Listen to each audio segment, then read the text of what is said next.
या देवी सर्वभूतेषु मातृरूपेण संस्थिता नमस्तस्यै नमस्तस्यै नमस्तस्यै नमो नमः। जय माँ भगवती, जय माँ दुर्गा। आज आप श्रवण करेंगे शुक्रवार व्रत कथा, संतोषी माता की व्रत कथा। एक बुढ़िया माई थी, उसके 7 बेटे थे, 6 कमाने वाले थे और 1 निकम्मा था। बुढ़िया माई 6 बेटों की रसोई बनाती, भोजन कराती और कुछ जूठन बचती वे सातवें को दे देती थी। परंतु वे बड़ा भोला भाला था, मन में कुछ विचार नहीं करता था। एक दिन वे बहू से बोला, देखो मेरी माँ को मुझ पर कितना प्रेम है। वे बोली, क्यों नहीं, सबका जूठा बचा हुआ जो तुमको खिलाती है। वे बोला, ऐसा हो ही नहीं सकता, मैं जब तक आंखों से ना देख लूं मान नहीं सकता। बहू ने हंसकर कहा, देख लोगे तब तो मानोगे ना। कुछ दिन बाद त्योहार आया। घर में 7 प्रकार के भोजन और चूरमे के लड्डू बनाए गए। कुछ दिन के बाद कोई त्योहार आया। घर में 7 प्रकार के भोजन और चूरमे के लड्डू बने। वे जांचने को सर दुखने का बहाना कर पतला वस्त्र सर पर ओढ़े रसोई घर में ही सो गया। वे कपड़े में से सब कुछ देख रहा था। 6 भाई भोजन करने आए। उसने देखा माँ ने उनके लिए सुंदर आसन बिछाया, नाना प्रकार की रसोई परोसी और आग्रह करके उन्हें जिमाया। वे देखता रहा। 6 भोजन करके उठे। तब माँ ने उनकी जूठी थालियों में से लड्डुओं के टुकड़े उठाकर एक लड्डू बना दिया। जूठन साफ कर बुढ़िया माँ ने उसे पुकारा, बेटा 6 भाई भोजन कर गए हैं, अब तू ही बाकी है, उठ, तू कब खाएगा। वे कहने लगा, माँ मुझे भोजन नहीं करना, मैं अब परदेश ही जा रहा हूँ। माँ ने कहा, कल जाता हो तो आज चला जा। वे बोला, हाँ आज ही जा रहा हूँ। ये कहकर वे घर से निकल गया। चलते समय स्त्री की याद आ गई और वे गौशाला में चला गया, जहाँ उसकी स्त्री कंडे थाप रही थी।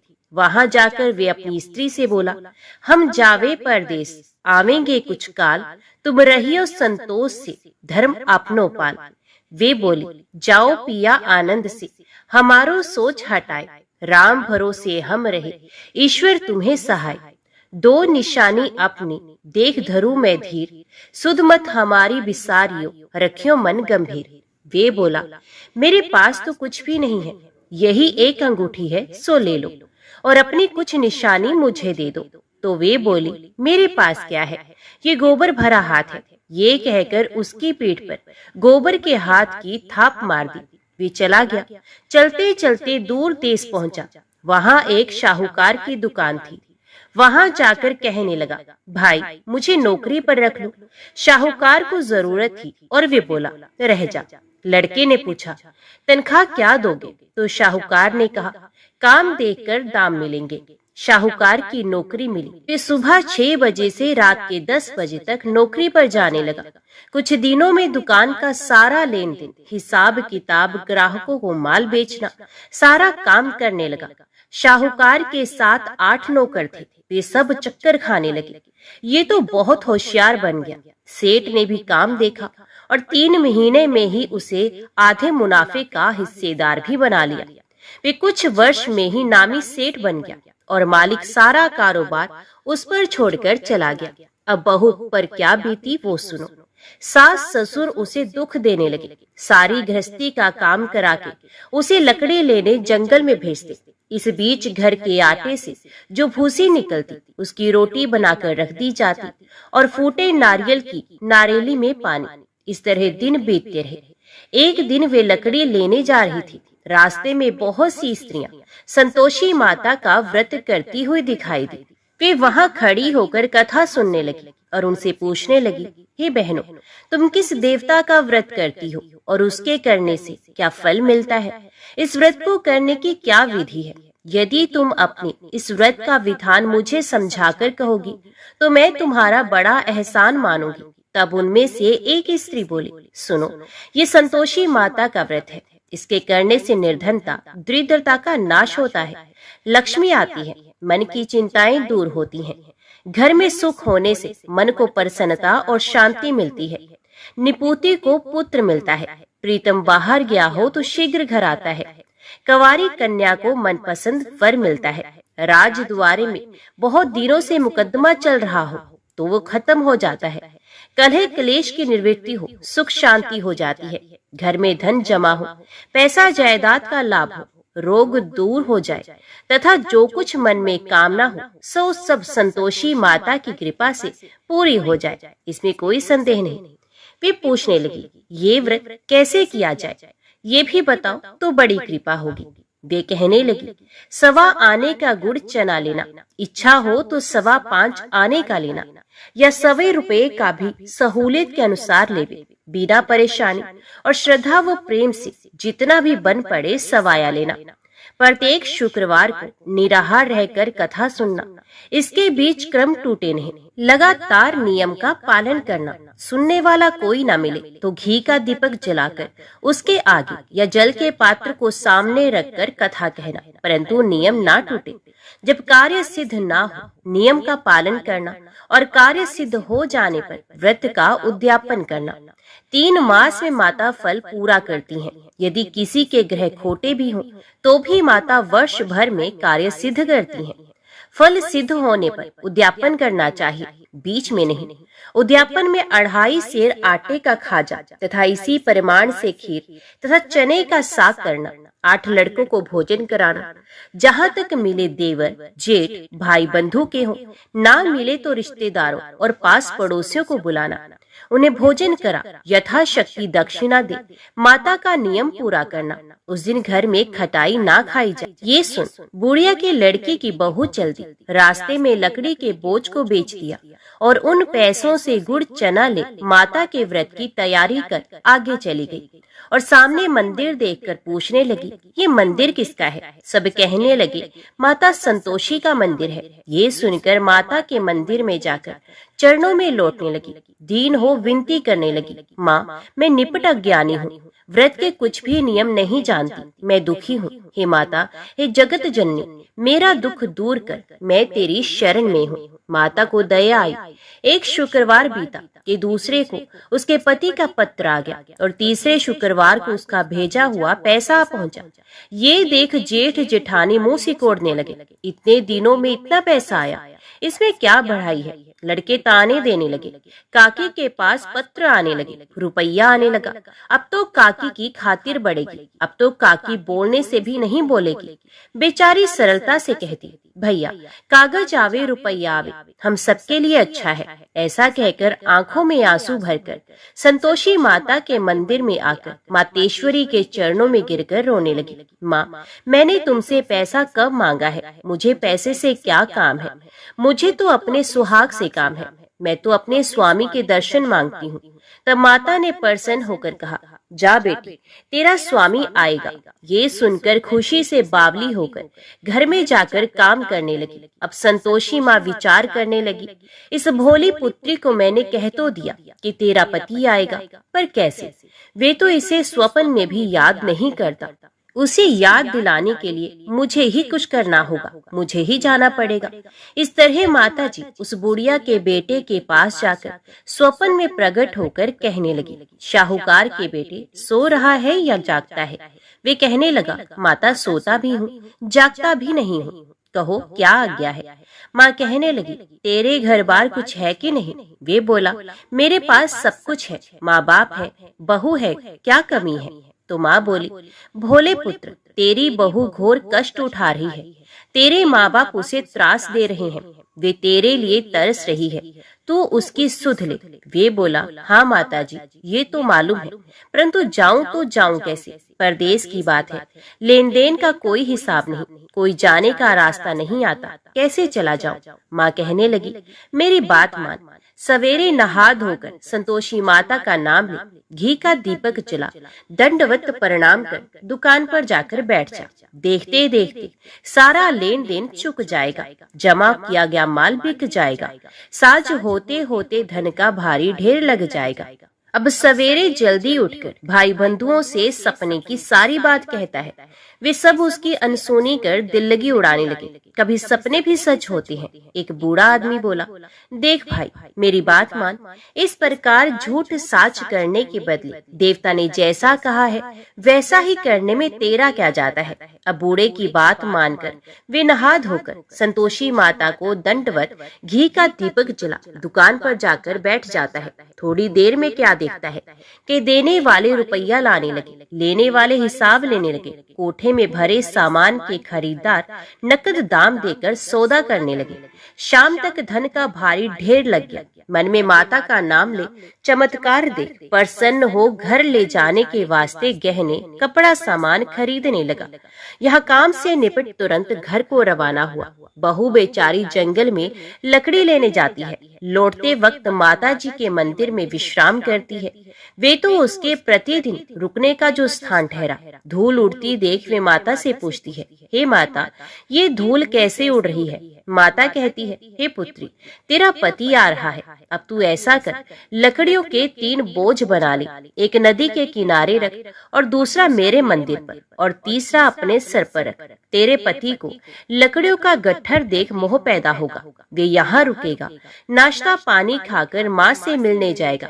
तब तू लकड़ियों का बोझ उठाकर जाना और चौक में गट्ठर डालकर जोर से आवाज लगाना, लो सासू जी, लकड़ियों का गट्ठर लो, भूसी की रोटी दो, नारियल के खोपड़े में पानी दो। आज मेहमान कौन आया है? बहुत अच्छा। माता जी से कहकर वे प्रसन्न मन से लकड़ियों के 3 गट्ठर ले आई। एक नदी के किनारे पर, एक माता जी के मंदिर पर रखा। इतने में मुसाफिर आ पहुंचा। सूखी लकड़ी देख उसकी इच्छा उत्पन्न हुई कि हम यहीं पर विश्राम करें और भोजन बनाकर खा पीकर गांव जाएं। इसी तरह रुककर भोजन बना, विश्राम करके गांव को गया। सबसे प्रेम से मिला। उसी समय सर पर लकड़ी का गट्ठर लिए वे उतावली सी आती है। लकड़ियों का भारी बोझ आंगन में डालकर जोर से 3 आवाज देती है, लो सासू जी, लकड़ियों का गट्ठर लो, भूसे की रोटी दो, आज मेहमान कौन आया है? ये सुनकर उसकी सास बाहर आकर अपने दिए हुए कष्टों को भुलाने हेतु कहती है, बहू, ऐसा क्यों कहती है? तेरा मालिक ही तो आया है। आ बैठ, मीठा भात खा, भोजन कर, कपड़े गहने पहन। उसकी आवाज सुनकर उसका पति बाहर आता है। अंगूठी देखकर व्याकुल हो जाता है। माँ से पूछता है, माँ, ये कौन है? तो माँ कहती है, बेटा, ये तेरी बहू है। आज 12 वर्ष हो गए जब से तू गया है। तब से सारे गांव में जानवर की तरह भटकती रहती है। घर का काम काज कुछ करती नहीं, 4 पहर आकर खा जाती है। अब तुझे देखकर भूसी की रोटी और नारियल के खोपड़े में पानी मांगती है। वे लज्जित होकर बोला, ठीक है माँ, मैंने इसे भी देखा और तुम्हें भी देखा। अब दूसरे घर की ताली दो, उसमें रहूंगा। अब माँ बोली, ठीक है बेटा, जैसी तेरी मर्जी हो सो कर। ये कह ताली का गुच्छा पटक दिया। उसने ताली लेकर दूसरे मकान की 3री मंजिल का कमरा खोल सारा सामान जमाया। एक दिन में राजा के महल जैसा ठाट बाट बन गया। अब क्या था, बहुत सुख भोगने लगे। इतने में शुक्रवार आया। उसने अपने पति से कहा, मुझे संतोषी माता के व्रत का उद्यापन करना है। उसका पति बोला, अच्छा, खुशी से कर लो। वे उद्यापन की तैयारी करने लगे। जेठानी के लड़कों को भोजन के लिए कहने के लिए गई। उन्होंने मंजूर भी किया, परंतु पीछे से जेठानी ने अपने बच्चों को सिखाया, देखो रे, भोजन के समय सब लोग खटाई मांगना, जिससे उसका उद्यापन पूरा ना हो। लड़के जिमने आए, खीर खाना पेट भर खाया, परंतु बाद में खाते ही कहने लगे, हमें खटाई दो, खीर खाना हमको नहीं भाता, देखकर अरुचि होती है। वे कहने लगी, भाई खटाई किसी को नहीं दी जाएगी, ये तो संतोषी माता का प्रसाद है। लड़के उठ खड़े हुए, बोले, पैसा लाओ। भोली बहू कुछ जानती नहीं थी, उन्हें पैसे दे दिए। लड़के उसी समय हट करके इमली खटाई ले खाने गए। ये देखकर बहू पर माताजी ने कोप किया। राजा के दूत उसके पति को पकड़ कर ले गए। जेठ जेठानी मन माने वचन कहने लगे, लूट लूट कर धन इकट्ठा कर लाया है, अब सब मालूम पड़ जाएगा जब जेल की मार खाएगा। बहू से ये वचन सहन नहीं हुई। रोती हुई माता जी के मंदिर में गई और कहने लगी, हे माता, तुमने क्या किया? हंसाकर भक्तों को रुलाने लगी। तो माता बोली, बेटी, तूने उद्यापन करके मेरा व्रत भंग किया है, इतनी जल्दी सब बातें कैसे भूल गई? वे कहने लगी, माता भूलती तो नहीं, ना कुछ अपराध किया, मैंने तो भूल से लड़कों को पैसे दे दिए थे, मुझे क्षमा कर दो, मैं फिर तुम्हारा उद्यापन करूंगी। माँ बोली, अब भूल मत करना। वे कहती है, अब भूल नहीं होगी, अब बताओ वे कैसे आएंगे? माँ बोली, जा पुत्री, तेरा पति तुझे रास्ते में आता मिलेगा। वे निकली, राह में पति आता ही मिला। वे पूछती है, तुम कहाँ गए थे? तो वे कहने लगा, इतना धन जो कमाया है उसका टैक्स राजा ने मांगा था, वे भरने गया था। वे प्रसन्न होकर बोली, भला हुआ, अब घर को चलो। घर गए। कुछ दिन बाद फिर शुक्रवार आया। वे बोली, मुझे फिर माता का उद्यापन करना है। पति ने कहा, करो। बहू फिर जेठ के लड़कों को भोजन को कहने लगी। जेठानी ने एक दो बातें सुनाई और सब लड़कों को सिखाने लगी, तुम सब लोग पहले ही खटाई मांगना। लड़के भोजन से पहले कहने लगे, हमें खीर नहीं खानी, हमारा जी बिगड़ता है, कुछ खटाई खाने को दो। वे बोली, खटाई किसी को नहीं मिलेगी, आना हो तो आओ। वे ब्राह्मण के लड़के लाकर भोजन कराने लगे। यथाशक्ति दक्षिणा दी, जगह एक एक फल उन्हें दिया। संतोषी माता प्रसन्न हुई। माता की कृपा होते ही 9वें मास में उसके चंद्रमा के समान सुंदर पुत्र प्राप्त किया। पुत्र को पाकर प्रतिदिन माता जी के मंदिर को जाने लगी। माँ ने सोचा, ये रोज आती है, आज क्यों ना इसके घर चलो, इसका आसरा देख लो। ये विचार कर माता ने भयानक रूप बनाया। गुड़ चने से सना मुख, ऊपर सूंड के समान हो, उस पर मक्खियां भिन भिन कर रही थी। देहली पर पैर रखते ही उसकी सास चिल्लाई, देखो रे, कोई चुड़ैल डाकिन चली आ रही है, लड़को इसे भगाओ, नहीं तो किसी को खा जाएगी। लड़के भगाने लगे, चिल्लाकर खिड़की बंद करने लगे। बहू रोशनदान में से देख रही थी, प्रसन्नता से पगली बन चिल्लाने लगी, आज मेरी माता जी मेरे घर आई हैं। वे बच्चे को दूध पीने से हटाती है। इतने में सास का क्रोध फट गया। वे बोली, रान, देखकर क्या उतावली हुई है, बच्चे को पटक दिया। इतने में माँ के प्रताप से लड़के ही लड़के नजर आने लगे। वे बोली, माँ, मैं जिसका व्रत करती हूँ ये वही संतोषी माता है। इतना कहकर झट से सारे किवाड़ खोल दिए। सबने माता जी के चरण पकड़ ले और विनती कर कर कहने लगे, हे माता, हम मूर्ख हैं, अज्ञानी हैं, तुम्हारे व्रत की विधि हम नहीं जानते, व्रत भंग कर हमने बड़ा अपराध किया है। हे जगमाता, आप हमारा अपराध क्षमा करें। इस प्रकार माता प्रसन्न हुई। बहू को प्रसन्न हो, जैसा फल दिया वैसा माता सबको दे, जो पड़े उसका मनोरथ पूर्ण हो। तो बोलो संतोषी माता की जय। अभी श्रवण कीजिए वैभव लक्ष्मी व्रत की कथा। एक बड़ा शहर था। इस शहर में लाखों लोग रहते थे। पहले के जमाने के लोग साथ साथ रहा करते थे और एक दूसरे के काम आते थे, पर नए जमाने के लोगों का स्वरूप ही अलग सा है। सब अपने अपने काम में रत रहते हैं, किसी को किसी की परवाह नहीं। घर के सदस्यों को भी एक दूसरे की परवाह नहीं होती है। भजन कीर्तन, भक्ति भाव, दया माया, परोपकार जैसे संस्कार जैसे कम हो गए हैं। शहर में बुराइयां बढ़ गई हैं। शराब, जुआ, रेस, व्यभिचार, चोरी, डकैती आदि बहुत से अपराध शहर में होते हैं। कहावत है कि हजारों निराशा में एक अमर आशा छिपी हुई है। इसी तरह इतनी सारी बुराइयों के बावजूद शहर में कुछ अच्छे लोग भी रहते थे। ऐसे अच्छे लोगों में शीला और उनके पति की गृहस्थी मानी जाती थी। शीला धार्मिक प्रकृति की और संतोषी थी। उसका पति भी विवेकी और सुशील था। शीला और उनका पति ईमानदारी से जीते थे। वे किसी की बुराई नहीं करते थे और प्रभु भजन में अच्छी तरह समय व्यतीत करते थे। उनकी गृहस्थी आदर्श गृहस्थी थी और शहर के लोग उनकी गृहस्थी की सराहना करते थे। शीला की गृहस्थी इसी तरह खुशी खुशी चल रही थी, पर कहा जाता है कि कर्म की गति अटल है। विधाता के लिखे लेख कोई नहीं समझ सकता। इंसान का नसीब पल भर में राजा को रंक बना देता है और रंक को राजा। शीला के पति के अगले जन्म के कर्म भोगने बाकी रह गए होंगे कि वे बुरे लोगों से दोस्ती कर बैठा। ये जल्द से जल्द करोड़पति होने के ख्वाब देखने लगा, इसलिए वे गलत रास्ते पर चल निकला और करोड़पति की बजाय रोडपति बन गया, यानी रास्ते पर भटकते भिखारी जैसे उसकी स्थिति हो गई थी। शहर में शराब, जुआ, रेस, चरस, गांजा आदि बदियां फैली हुई थी। उसमें शीला का पति भी फंस गया। दोस्तों के साथ उसे भी शराब की लत लग गई। जल्द से जल्द पैसे वाला बनने की लालच में दोस्तों के साथ रेस जुआ भी खेलने लगा। इस तरह बचाई हुई धनराशि, पत्नी के गहने, सब कुछ रेस जुए में गवा दिया था। समय के परिवर्तन के साथ घर में दरिद्रता और भूखमरी फैल गई। सुख से खाने की बजाय 2 वक्त के भोजन के लाले पड़ गए और शीला को पति की गालियां खाने का वक्त आ गया था। शीला सुशील और संस्कारी स्त्री थी। उसको पति के बर्ताव से बहुत दुख हुआ, किंतु वे भगवान पर भरोसा करके बड़ा दिल रखकर दुख सहने लगी।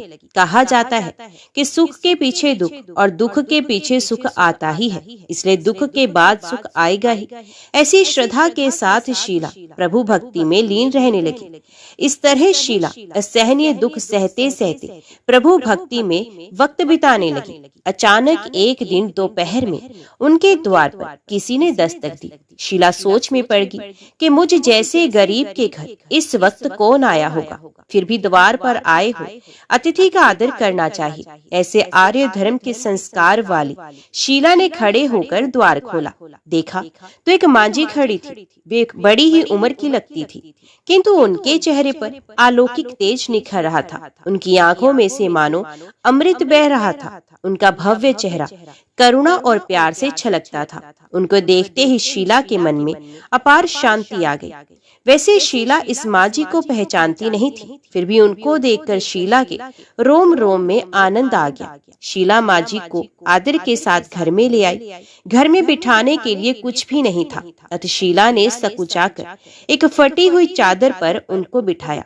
मांझी ने कहा, क्यों शीला, मुझे पहचाना नहीं? शीला ने सकुचाकर कहा, माँ, आपको देखते ही बहुत खुशी हो रही है, बहुत शांति मिल रही है। ऐसा लगता है कि मैं बहुत दिनों से जिसे ढूंढ रही थी वे आप ही हैं, पर मैं आपको पहचान नहीं सकती।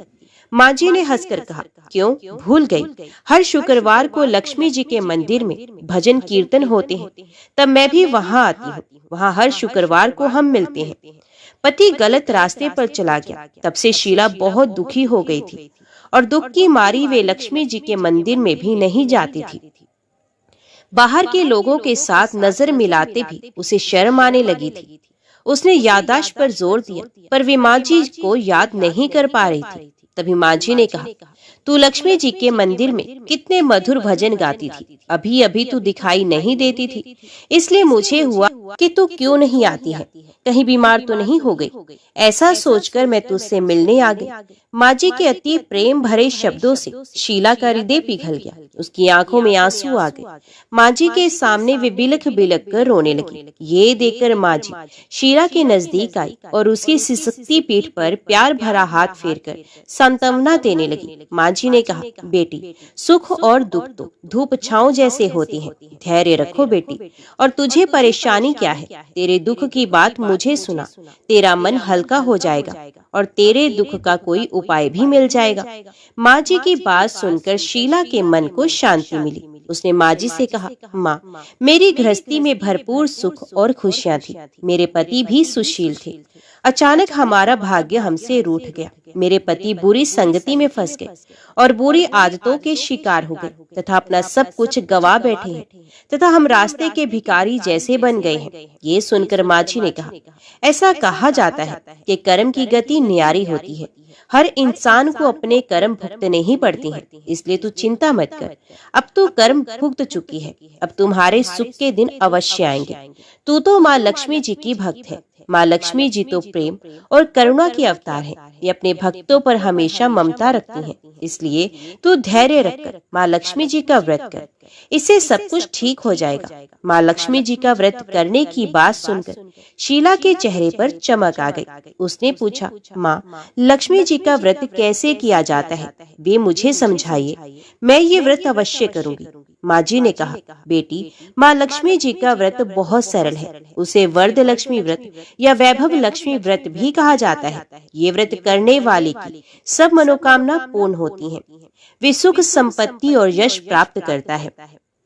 ऐसा कहकर माँ जी वैभव लक्ष्मी व्रत की विधि कहने लगी। बेटी, वैभव लक्ष्मी व्रत वैसे तो सीधा सादा व्रत है, किंतु कई लोग ये व्रत गलत तरीके से करते हैं अतः उसका फल नहीं मिलता। कई लोग कहते हैं कि सोने के गहने की हल्दी कुमकुम से पूजा करो, बस व्रत हो गया, पर ऐसा नहीं है। कोई भी व्रत शास्त्रीय विधि से करना चाहिए, तभी उसका फल मिलता है। सच्ची बात यह है कि सोने के गहनों का विधि से पूजन करना चाहिए। व्रत की उद्यापन विधि भी शास्त्रीय विधि से करना चाहिए। ये व्रत शुक्रवार को करना चाहिए। प्रातः काल स्नान करके स्वच्छ कपड़े पहनो और सारा दिन जय माँ लक्ष्मी का रटन करते रहो। किसी की चुगली नहीं करनी चाहिए। शाम को पूर्व दिशा में मुंह करके आसन पर बैठ जाओ। सामने पाटा रखकर उस पर रुमाल रखो। रुमाल पर चावल का छोटा सा ढेर करो। उस ढेर पर पानी से भरा तांबे का कलश रख दो।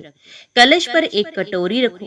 उस कटोरी में एक सोने का गहना रखो। सोने का ना हो तो चांदी का भी चलेगा, चांदी का ना हो तो नकद रुपया भी चलेगा। बाद में घी का दीपक जलाकर अगरबत्ती सुलगा कर रखो। माँ लक्ष्मी जी के बहुत स्वरूप है और माँ लक्ष्मी जी को श्रीयंत्र अति प्रिय है।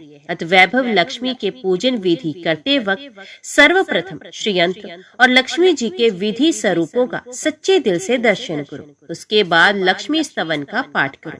बाद में कटोरी में रखे हुए गहने या रुपए को हल्दी कुमकुम और चावल चढ़ाकर पूजा करो और लाल रंग का फूल चढ़ाओ। शाम को कोई मीठी चीज बनाकर उसका प्रसाद रखो। ना हो सके तो शक्कर या गुड़ भी चल सकता है। फिर आरती करके 11 बार सच्चे हृदय से जय माँ लक्ष्मी बोलो। बाद में 11 या 21 शुक्रवार ये व्रत करने का दृढ़ संकल्प माँ के सामने करो और आपकी जो मनोकामना हो ये पूरी करने को माँ लक्ष्मी जी से विनती करो। फिर माँ का प्रसाद बांट दो और थोड़ा प्रसाद अपने लिए भी रख लो। अगर आप में शक्ति हो तो सारा दिन उपवास करो और सिर्फ प्रसाद खाकर शुक्रवार का व्रत करो। ना शक्ति हो तो एक बार शाम को प्रसाद ग्रहण करते समय खाना खा सकते हैं। अगर थोड़ी शक्ति भी ना हो तो 2 बार भोजन कर सकते हैं। बाद में कटोरी में रखा गहना या रुपया भी ले लो। कलश का पानी तुलसी की क्यारी में डाल दो और चावल पक्षियों को डाल दो। इसी तरह शास्त्रीय विधि से व्रत करने से उसका फल अवश्य मिलता है। इस व्रत के प्रभाव से सब प्रकार की विपत्ति दूर होकर आदमी मालामाल हो जाता है। संतान ना हो तो संतान प्राप्ति होती है। सौभाग्यवती स्त्री का सौभाग्य अखंड रहता है। कुंवारी लड़की को मनभावन पति मिलता है। शीला ये सुनकर आनंदित हो गई। फिर पूछा, माँ, आपने वैभव लक्ष्मी व्रत की जो शास्त्रीय विधि बताई है वैसे मैं अवश्य करूंगी, किंतु उसकी उद्यापन विधि किस तरह करनी चाहिए ये भी कृपा करके सुनाइए। माँ जी ने कहा, 11 या 21 जो मन्नत मानी हो उतने शुक्रवार ये वैभव लक्ष्मी व्रत पूरी श्रद्धा और भावना से करना चाहिए। व्रत के आखिरी शुक्रवार को खीर का नैवेद्य रखो। पूजन विधि हर शुक्रवार को करते हैं वैसे ही करनी चाहिए। पूजन विधि के बाद श्रीफल फोड़ो और कम से कम 7 कुंवारी या सौभाग्यशाली स्त्रियों को कुमकुम का तिलक करके वैभव लक्ष्मी व्रत की एक पुस्तक उपहार में देनी चाहिए और सबको खीर का प्रसाद देना चाहिए। फिर धन लक्ष्मी स्वरूप वैभव लक्ष्मी स्वरूप माँ लक्ष्मी जी की छवि को प्रणाम करें। माँ लक्ष्मी जी का ये स्वरूप वैभव देने वाला है। प्रणाम करके मन ही मन भावुकता से माँ की प्रार्थना करते वक्त कहें कि हे माँ धन लक्ष्मी, हे माँ वैभव लक्ष्मी, मैंने सच्चे हृदय से आपका व्रत पूर्ण किया है, तो हे माँ हमारी मनोकामना पूर्ण कीजिए, हमारा सबका कल्याण कीजिए। जिससे संतान ना हो उसे संतान देना, सौभाग्यशाली स्त्री का सौभाग्य अखंड रखना, कुंवारी लड़की को मनभावन पति देना। आपका ये चमत्कारी वैभव लक्ष्मी व्रत जो भी करे उसकी सब विपत्ति को दूर करना, सबको सुखी करना। हे माँ, आपकी महिमा अपरंपार है। माँ जी के पास से वैभव लक्ष्मी व्रत की शास्त्रीय विधि सुनकर शीला भाव विभोर उठी। उसे लगा मानो सुख का रास्ता मिल गया। उसने आंखें बंद करके मन ही मन उसी क्षण संकल्प लिया कि हे वैभव लक्ष्मी माँ, मैं भी माँ जी के कहे अनुसार श्रद्धा पूर्वक शास्त्रीय विधि से वैभव लक्ष्मी व्रत 21 शुक्रवार तक करूंगी और व्रत की शास्त्रीय रीति के अनुसार उद्यापन भी करूंगी। शीला ने संकल्प करके आंखें खोली तो सामने कोई नहीं था। वे विस्मित हो गई कि माँ जी कहाँ चले गए। ये माँ जी कोई दूसरा नहीं, साक्षात लक्ष्मी जी ही थी। शीला लक्ष्मी जी की भक्त थी, इसलिए इसलिए अपने भक्त को रास्ता दिखाने के लिए माँ लक्ष्मी देवी माँ जी का स्वरूप धारण करके शीला के पास आई थी। दूसरे दिन ही शुक्रवार था। प्रातः काल स्नान करके स्वच्छ कपड़े पहनकर शीला मन ही मन श्रद्धा और पूरे भाव से जय माँ लक्ष्मी का मन ही मन जप करने लगी। सारा दिन किसी की चुगली नहीं की। शाम हो तब हाथ पांव मुंह धोकर शीला पूर्व दिशा में मुंह करके बैठी। घर में पहले तो सोने के बहुत से गहने थे, पर पति ने गलत रास्ते पर चलकर सब गिरवी रख दिए। पर नाक की कील बच गई थी। नाक की कील निकालकर उसे धोकर शीला ने कटोरी में रख दिया। सामने पाटे पर रुमाल रखकर मुट्ठी भर चावल का ढेर कर दिया। उस पर तांबे का कलश पानी भरकर रखा।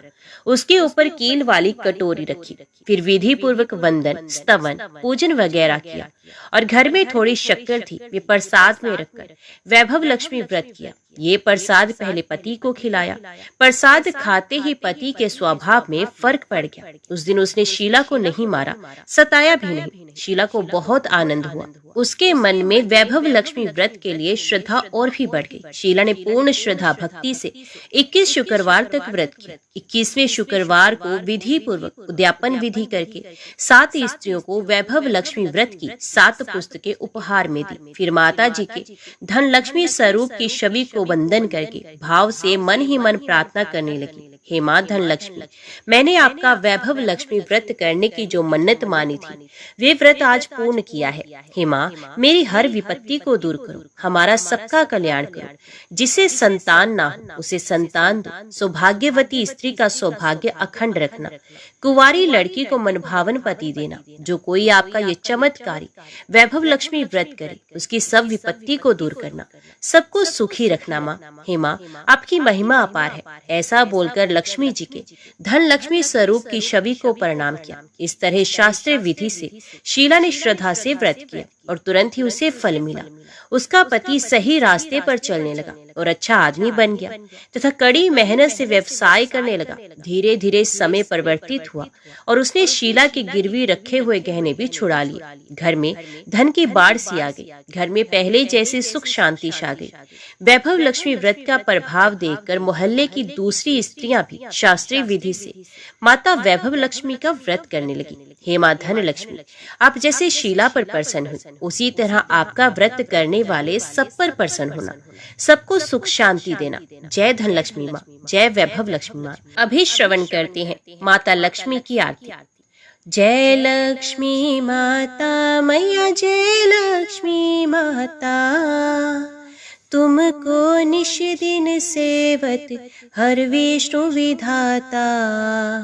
ओम जय लक्ष्मी माता, उमा रमा ब्रह्माणी, तुम ही जग माता। सूर्य चंद्रमा ध्यावत नारद ऋषि गाता। ओम जय लक्ष्मी माता, दुर्गा रूप निरंजन सुख संपत्ति दाता। जो कोई तुमको ध्याता रिद्धि सिद्धि धन पाता। ओम जय लक्ष्मी माता, तुम पाताल निवासिनी, तुम ही शुभ दाता। करम पर भाव पर काशिनी, भवनिधि की त्राता। ओम जय लक्ष्मी माता, जिस घर तुम रहती माँ सब सद्गुण आता। सब संभव हो जाता, मन नहीं घबराता। ओम जय लक्ष्मी माता, तुम बिन यज्ञ न होते, वस्त्र न कोई पाता। खान पान का वैभव सब तुमसे आता। ओम जय लक्ष्मी माता, शुभ गुण मंदिर सुंदर शिरोदधि जाता। रतन चतुर्दश तुम बिन कोई नहीं पाता। ओम जय लक्ष्मी माता, महालक्ष्मी जी की आरती जो कोई जन गाता। और आनंद समाता, पाप उतर जाता। ओम जय लक्ष्मी माता, ओम जय लक्ष्मी माता, मैया जय लक्ष्मी माता, तुमको निश दिन सेवत हर विष्णु विधाता। ओम जय लक्ष्मी माता। जय माँ भगवती, जय माँ दुर्गा। आज की वीडियो में इतना ही। उम्मीद करती हूँ वीडियो आपको पसंद आई होगी। वीडियो पसंद आई हो तो वीडियो को लाइक और चैनल को सब्सक्राइब जरूर कीजिएगा। जय माता दी लिखकर कमेंट बॉक्स में अपनी हाजिरी और अपने सुझाव देना ना भूलेगा। तो मिलते हैं अगली कथा अगली वीडियो के साथ। तब तक के लिए देखते व सुनते रहिए। जय माँ कंचक, जय माता दी।